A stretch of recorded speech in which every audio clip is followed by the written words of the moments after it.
This is where we get to put ourselves in the child's shoes, those tiny little shoes, and see life from their perspective. Just like when you're preparing your classroom, you get down on the child's level to see everything from their point of view. We're going to do that with each tray. Let's build some trays. Okay, I've got lots of items here and I'm going to see what we can do with it. It's just kind of a collection that I've had. Nothing specific. I went out to Home Goods recently and got a few new items, so we'll see. I actually found this great set of beautiful enamel spoons, and so I thought those would be great for a spooning activity. So a spooning activity, one of the key items is 2 identical bowls. So you would spoon rice or lentils or something from one bowl to the next. Great preliminary activity for a 3 to 6 classroom. And for a spooning activity, you want something small because it's a young child as far as a tray. So that means we could go ceramic. So I really like this one. I also like that it's blue and those spoons have blue accent in them. And so I have these bowls, and I've never tried this before, so you're here with me. This is just the process and how it goes. So I really like this one. I do have an identical one. Oh yay, and they fit on the tray together. Okay, so I might do something like that, and then I would choose a blue spoon or spoon with a blue accent and just lay it in between. And that's going to be a perfect little activity for spooning. What's nice with spooning is you can put another tray on the shelf that has different types of spoons. So after they get proficient with the spoon that's on the tray, they can choose a different spoon, and then the activity is, worthwhile even longer and lots of mastering their skills. Okay, so that looks like it's going to work for a spooning activity. This one I really love, and I'm really torn. I'm not sure what I'm going to do with. So I found this pitcher, which has peacocks on it.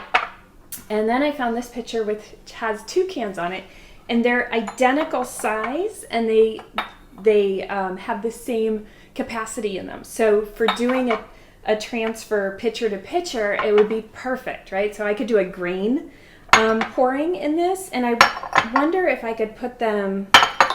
They do not really, right? Like that doesn't really work because they're uneven. So I would need something with a flat surface. I would go to this one, but this one's going to be too big. And then you just have these, although it's cute, it's really just like a lot of space. So I probably wouldn't. And this is a ceramic tray with ceramic pitchers on it, so it's starting to get heavy. So I might have to wait until I can find a melamine or smaller plastic tray that works. So I'm not going to use that one right now.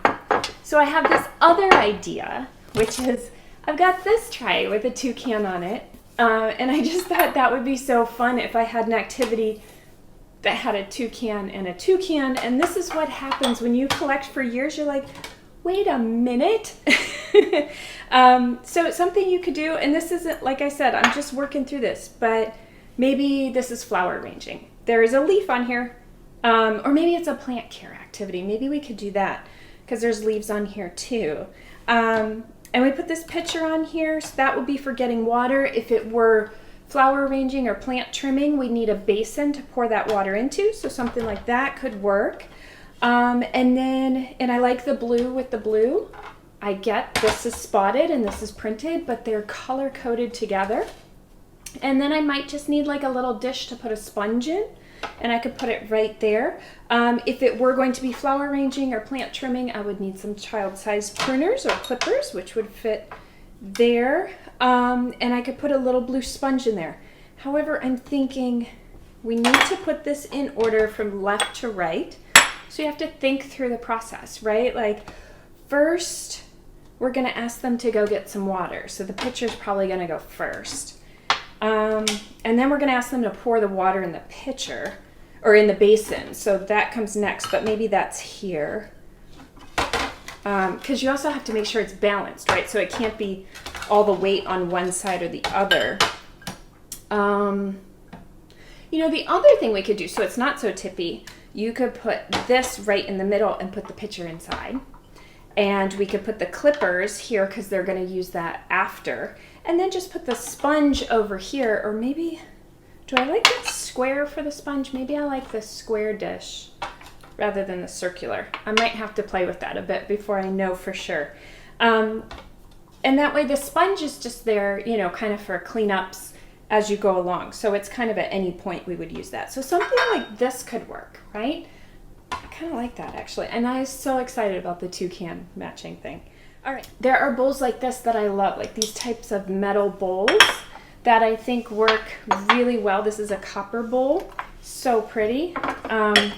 It would work well with this flower pitcher for some sort of cleaning something, even if you have like cleaning things around your environment and you need to pair these. The other thing this could work for, I could get a sensitizing cloth, and this could be for sensitizing your fingers before you do sandpaper letters or the touch boards and touch tablets. That could be a great one too, because it's a little pitcher and a little bowl.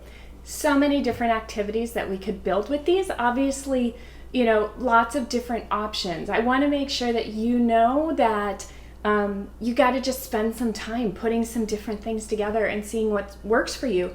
And what I find as I do that is I'll do one and I'll go, oh, I love it, it's great. But then as I build my other sets, before I settle on everything, I go, oh, you know what? I actually would prefer to use this bowl in this activity over here. I mean, it looks really great on this tray, color-coded on this tray. So maybe I want to use it over here. Or, you know, this tray, which has a great pattern on it. Look, if you take this bowl, which picks up some of the colors in there, that color codes that. So maybe I want to use it over there. This has some white, so I end up using a white pitcher with it.